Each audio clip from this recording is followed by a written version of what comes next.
Lo dipaksa pisah dari negara tempat lo bergantung. Lo gak punya minyak, gak punya tambang, bahkan buat minum air bersih aja harus beli dari negara tetangga. Yang lo punya cuma satu hal, rakyat dan otak lo. Inilah kisah nyata Lee Kuan Yew, pemimpin yang berhasil membalikan nasib Singapura. Dari negara kecil yang tak dianggap jadi negara kaya, bersih, dan dihormati dunia. Lee Kuan Yew lahir pada 16 September 1923 di Singapura saat masih dijajah Inggris. Ia berasal dari keluarga Tionghoa kelas menengah. Sejak kecil, dia dikenal cerdas dan ambisius. Setelah lulus sekolah di Singapura, Lee lanjut kuliah hukum ke Inggris, tepatnya di University of Cambridge. Ia lulus dengan predikat terbaik cum laude. Tapi Lee bukan cuma pintar akademis. Dia peka terhadap politik dan punya satu cita-cita, membangun negaranya sendiri.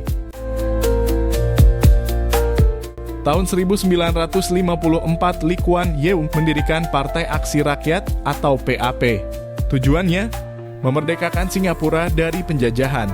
Tahun 1963, Singapura sempat gabung ke Malaysia. Tapi hubungan itu gak langgeng. Konflik etnis dan politik bikin Singapura diusir.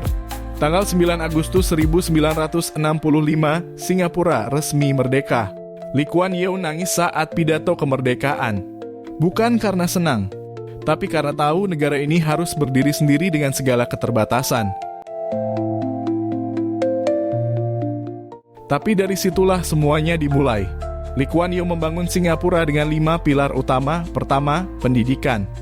Dia percaya satu-satunya kekayaan Singapura adalah otak rakyatnya. Bahasa Inggris dijadikan bahasa utama. Sekolah-sekolah diperbaiki. Semua demi SDM yang unggul. Kedua, ekonomi terbuka. Investor asing diundang masuk. Singapura dibentuk jadi pusat perdagangan dan pelabuhan dunia. Ketiga, pemerintahan bersih. Korupsi ditebas habis. Pegawai negeri digaji tinggi, sistem meritokrasi diterapkan. Keempat, tata kota modern. Perumahan rakyat MRT, sistem transportasi, taman kota semuanya dirancang rapi, nyaman, dan bersih. Kelima, stabilitas sosial. Hukum ditegakkan keras. Demo brutal gak dibiarkan. Tapi rakyat hidup aman, damai, dan sejahtera.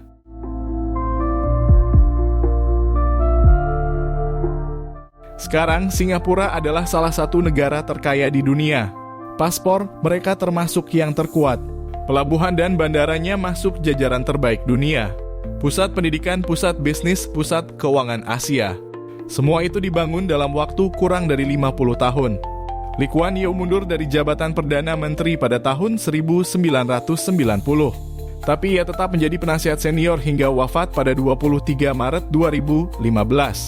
Dunia berduka, karena mereka tahu ia bukan hanya pemimpin Singapura, ia adalah tokoh dunia.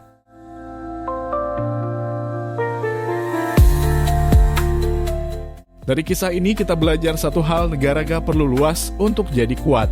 Yang dibutuhkan adalah visi, integritas, dan keberanian untuk memimpin. Singapura kecil di peta, tapi dunia harus tunduk padanya. Kalau Lee Kuan Yew bisa bangun negaranya dari nol, pertanyaannya sekarang, siapa yang akan bangun bangsamu hari ini? Jangan lupa untuk like, share, dan subscribe jika kamu merasa kisah ini membuka wawasanmu. Terima kasih sudah menonton.